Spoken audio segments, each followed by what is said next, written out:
remember being here a couple of years ago with Bryan Adams, and what a show that was. Yes, in the stadium. It was Yeah. an anniversary show of some sort. Yes, wasn't it? exactly. The Peony's birthday. That's what it was. Yeah. And what a great turnout. And It you was guys were amazing. you were so kinetic, but the audience was too. They were with you right away. Totally into it. It was a great audience, and it was fun playing on the same bill with Bryan Adams too, because local boy makes good, you know. Yeah. But he's a really nice guy. Bruce and I talked to him And backstage. his manager, Bruce Allen, great, the greatest. Part of your career, Bruce, a lot of viewers may not know. You were an A&R man. What was it, Columbia? I was a behind the scenes guy when Mike called me to have me suggest someone that could fill in for Glenn Campbell, who was filling in for Brian. At the end of the day, I put the call out and no one was available, so I volunteered. He learned the bass to do that gig in a matter of days. So I learned the things. He's a keyboardist by trade. I didn't know that. So I got very lucky and I learned how to sing. Please tell me the biggest crowd. I hear the biggest crowd you ever played in front of was 1 million. Is that right?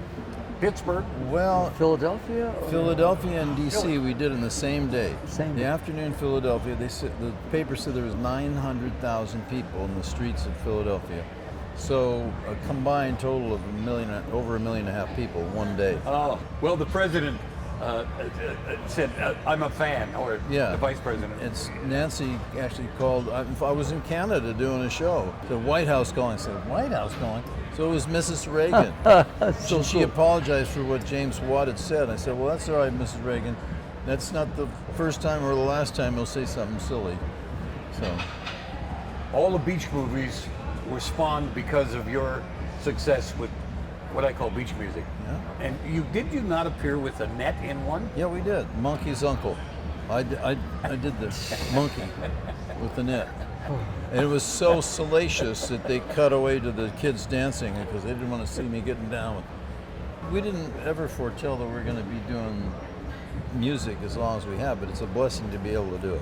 But our idol, of course, is Tony Bennett. Yeah. He's just hanging in there seriously at the top of his game. That's vocally. true. I'm with you. He's not that ooh, ooh, ooh. He just sings it straight with a little wiggle on the vibrato and rocks, you know. I emceed the Beatles here years ago, and Paul McCartney, years later, one of your songs was it God Only Knows or In My Room. One of them, he thought was the greatest piece of music. God only knows. God only knows, yeah. Did you ever talk to him about that?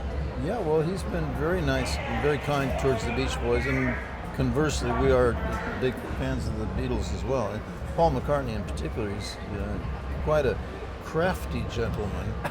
He certainly knows how to pen a tune or two.